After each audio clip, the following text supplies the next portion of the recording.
തലസ്ഥാന നഗരിയെ ഞെട്ടിച്ചുകൊണ്ട് ആ വൻ തട്ടിപ്പിൻ്റെ ചുരുളഴിയുകയാണ്.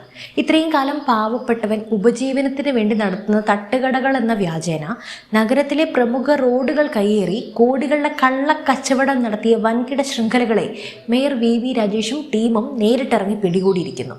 പക്ഷെ കഥ അവിടെയും തീരുന്നില്ല. പൂട്ടാൻ പോകുന്ന ഹോട്ടലിലെ ഗേറ്റ് വരെ തല്ലിപ്പൊളിച്ച് അകത്ത് കയറുന്ന മേയർ, ലൈസൻസ് ഇല്ലാതെ ഉയർന്ന ബഹുനില മന്ദിരങ്ങൾക്ക് സംഭവ സ്ഥലത്ത് വെച്ച് തന്നെ സ്റ്റോപ്പ് മെമ്മോ കൊടുക്കുന്ന ആക്ഷൻ രംഗങ്ങൾ, പാളയം മാർക്കറ്റിൽ പതിറ്റാണ്ടുകളായി പാവപ്പെട്ട കച്ചവടക്കാരെ ഭീഷണിപ്പെടുത്തി പണം തട്ടിയിരുന്ന ഗുണ്ടാ പിരിവുകാർക്ക് പൂട്ട് വീഴുന്നത്. എന്താണ് യഥാർത്ഥത്തിൽ തിരുവനന്തപുരത്ത് നടക്കുന്നത്? മാപ്രകൾ മിണ്ടില്ല, നമുക്ക് സംസാരിക്കാം. വൻകിടക്കാരുടെ റിയൽ എസ്റ്റേറ്റ് ഭക്ഷണ മാഫിയകൾ നേരിടാൻ ഇറങ്ങിത്തിരിച്ച മേയർ വി രാജേഷിൻ്റെ ഒരു മാസ് സർജറി തന്നെയാണത്. LDFിൻ്റെ 45 വർഷത്തെ ഭരണചരിത്രം തിരുത്തിക്കുറിച്ചുകൊണ്ട് 2025 ഡിസംബറിൽ BJP അധികാരത്തിൽ വന്നതിന് ശേഷം 2026 ഓഗസ്റ്റ് മാസത്തിൽ തിരുവനന്തപുരം നഗരസഭ എത്തി നിൽക്കുന്ന ഈ അതീവ നിർണായകമായ രാഷ്ട്രീയ ഭരണ സാഹചര്യത്തെക്കുറിച്ചുള്ള ഒരു ഇൻവെസ്റ്റിഗേറ്റീവായിട്ടുള്ള ഒരു കഥ തന്നെയാണ്. നമുക്ക് തുടക്കം മുതൽ തന്നെ കാര്യങ്ങളൊന്ന് പരിശോധിക്കാം. കഴിഞ്ഞ ദിവസങ്ങളിൽ സോഷ്യൽ മീഡിയയിലും വാർത്തകളിലും തരംഗമായൊരു സംഭവമുണ്ട്.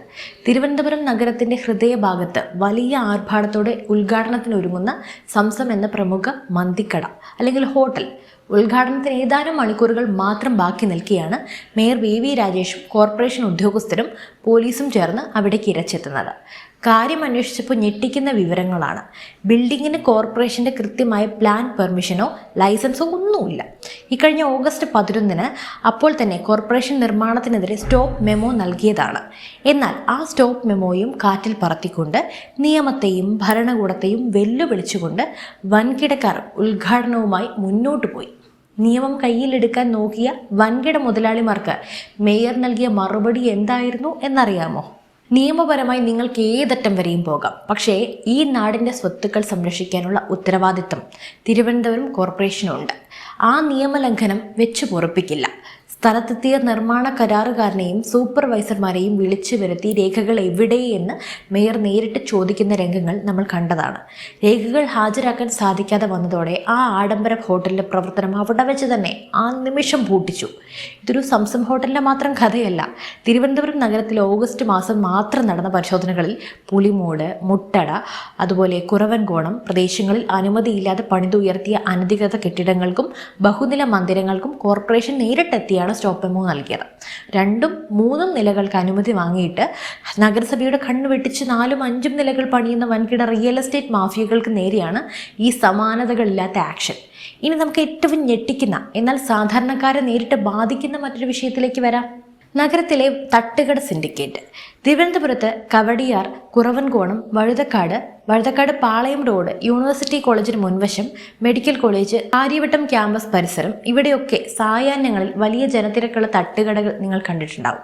ഒരു സാധാരണക്കാരൻ കുടുംബം പുലർത്താൻ വേണ്ടി നടത്തുന്ന തട്ടുകടകളാണെന്ന് നമ്മളെല്ലാം ഇത്രയും കാലം ധരിച്ചിരുന്നു. എന്നാൽ സിറ്റി പോലീസും നഗരസഭയും നടത്തിയ സംയുക്ത പരിശോധനയിൽ പുറത്തു വന്നത് ആരും ഞെട്ടുന്ന വിവരങ്ങളാണ്. കുറവൻകോണത്ത് പ്രവർത്തിക്കുന്ന ഡസൻ കണക്കിന് തട്ടുകടകളിൽ പരിശോധന നടത്തിയപ്പോൾ അവിടെ ലൈസൻസ് ഉള്ളത് കേവലം ഒരേയൊരു കടയ്ക്ക് മാത്രമാണ്. എങ്കിൽ ബാക്കിയുള്ള കടകളൊക്കെ ആരുടേതാണെന്നറിയാമോ? ഈ തട്ടുകടകളിൽ ചെന്ന് ഭക്ഷണം കഴിച്ച് അവിടെ വെച്ചിരിക്കുന്ന QR കോഡ് വഴി പണം അയക്കുമ്പോൾ ആ പണം നേരെ പോകുന്നത് ആ കടയിലുള്ള സാധാരണക്കാരനായ കച്ചവടക്കാരൻ്റെ അക്കൗണ്ടിലേക്കല്ല, മറിച്ച് നഗരത്തിലെ വൻകിട 5 സ്റ്റാർ ഹോട്ടലുകളുടെയും വലിയ കാറ്ററിംഗ് ഗ്രൂപ്പുകളുടെയും ബാങ്ക് അക്കൗണ്ടുകളിലേക്കാണ്. കോടികളുടെ സാമ്പത്തിക ഇടപാടുകളാണ് ഈ തട്ടുകടകളുടെ മറവിൽ ഈ വൻകിടക്കാർ നടത്തുന്നത്. സാധാരണക്കാരന് ജീവിക്കാൻ വേണ്ടി സർക്കാർ നൽകുന്ന ആനുകൂല്യങ്ങളെയും വീഥി വിപണന ആക്റ്റുകളെയും മറയാക്കി വൻകിട ഹോട്ടലുകൾ നഗരത്തിലൊരു ചെയിൻ സിസ്റ്റം തന്നെ ഉണ്ടാക്കിയെടുത്തിരിക്കുകയാണ്. വൻകിട ഹോട്ടലിൻ്റെ സെൻട്രലൈസ്ഡ് ആയിട്ടുള്ള കിച്ചണിൽ ഭക്ഷണം ഉണ്ടാക്കും. അത് ആഡംബര വാഹനങ്ങളിൽ കൊണ്ടുവന്ന് റോഡരികിൽ വിൽക്കും. 5 സ്റ്റാർ ഹോട്ടലുകളിൽ ഈടാക്കുന്നതിനേക്കാൾ കൂടിയ വില സാധാരണക്കാരിൽ നിന്നും ഈടാക്കും. പണ്ട് 50 രൂപയ്ക്ക് ലഭിച്ചിരുന്ന ചായയും കടിയും ഇന്ന് 100 രൂപയാണ് കടന്നിരിക്കുന്നത്. ശ്രദ്ധിച്ചിട്ടുണ്ടോ ആ മാറ്റം? ഉദാഹരണത്തിന് വിപണിയിൽ LPG പ്രതിസന്ധിയോ മറ്റ് തടസ്സങ്ങളോ ഒന്നും ഇല്ലാത്ത സമയത്ത് പോലും രാജാവിനേക്കാൾ വലിയ രാജഭക്തി കാണിച്ച് ഓരോ ദിവസവും ഭക്ഷണ സാധനങ്ങൾക്ക് തോന്നിയതുപോലെ വില കൂട്ടുന്ന ഒരവസ്ഥയിലേക്ക് ഈ തട്ടുകട മാഫിയകളൊക്കെ വളർന്നിരിക്കുകയാണ്. മാത്രമല്ല, ഈ തട്ടുകടകൾ റോഡുകളും ഫുട്പാത്തുകളും എല്ലാം കയ്യേറുന്നതോടെ നഗരത്തിൽ വലിയ ട്രാഫിക് ബ്ലോക്കുകളും കാൽനടയാത്രക്കാർക്ക് നടക്കാൻ പോലും സ്ഥലമില്ലാത്ത അവസ്ഥയൊക്കെയാണ് ഉണ്ടാകുന്നത്. ഇവിടെയാണ് നമ്മൾ ചോദിക്കേണ്ട ഒരു ചോദ്യം വരുന്നത്. ഒരു പെർമിറ്റും ഇല്ലാതെ വൻകിട ഹോട്ടലുകൾ ഇങ്ങനെ നഗരമധ്യത്തിൽ തട്ടുകടകളുടെ ശൃംഖല നടത്തുമ്പോൾ ഇത്രയും കാലം അധികൃതർ എന്ത് ചെയ്യുകയായിരുന്നു എന്ന്. അതിനുള്ള ഉത്തരമാണ് ഇതിന് പിന്നിലെ രാഷ്ട്രീയ ഇടപെടലുകൾ.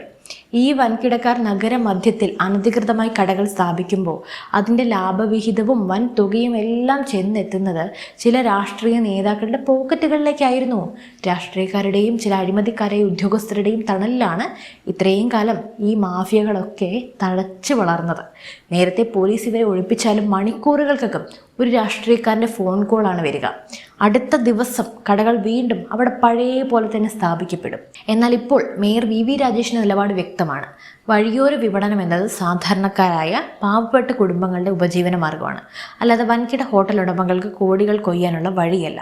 വൻകിടക്കാരുടെ ഇത്തരം അനധികൃത തട്ടുകടകൾ പൂർണ്ണമായും ഒഴിപ്പിക്കും.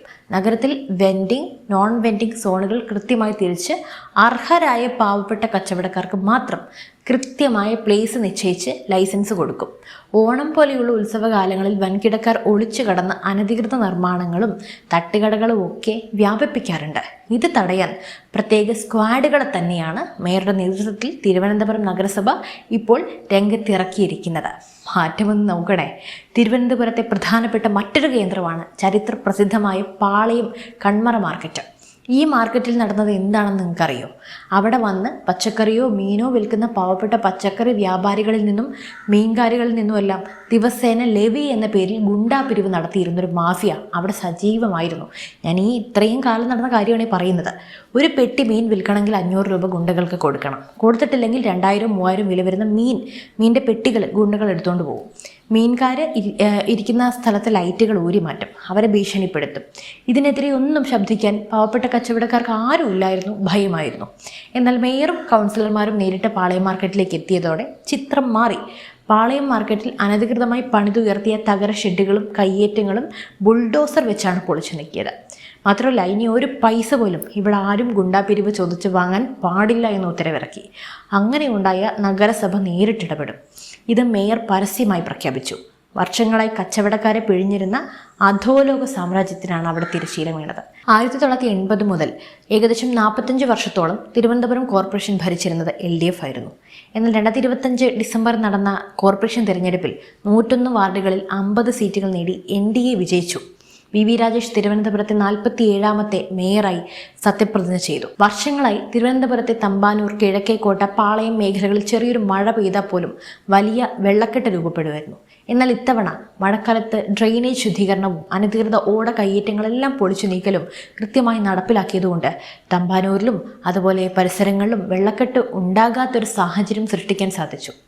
അനധികൃത നിർമ്മാണങ്ങൾക്ക് കൂട്ടുനിൽക്കുകയോ അല്ലെങ്കിൽ സ്റ്റോപ്പ് മെമ്മോ നൽകിയതിന് ശേഷവും നിർമ്മാണം നടക്കുമ്പോൾ നടപടിയെടുക്കാതിരിക്കുകയൊക്കെ ചെയ്ത കോർപ്പറേഷൻ ഉദ്യോഗസ്ഥർക്കെതിരെ മേയർ സസ്പെൻഷൻ ഉൾപ്പെടെയുള്ള നടപടികളാണ് സ്വീകരിച്ചത്.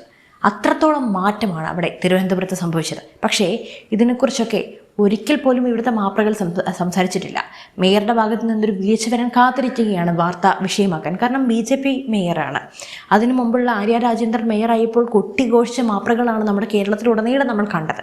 എന്നാൽ നല്ല മാറ്റങ്ങൾ വരുമ്പോൾ അവർക്കൊരിക്കലും അതിനോട് താല്പര്യമില്ല. പ്രത്യേകിച്ച് BJPയുടെ മാറ്റങ്ങളാകുമ്പോൾ അവർക്ക് ഒട്ടും താല്പര്യമില്ല. ആ വശത്തേക്ക് അവർ നോക്കുന്നില്ല.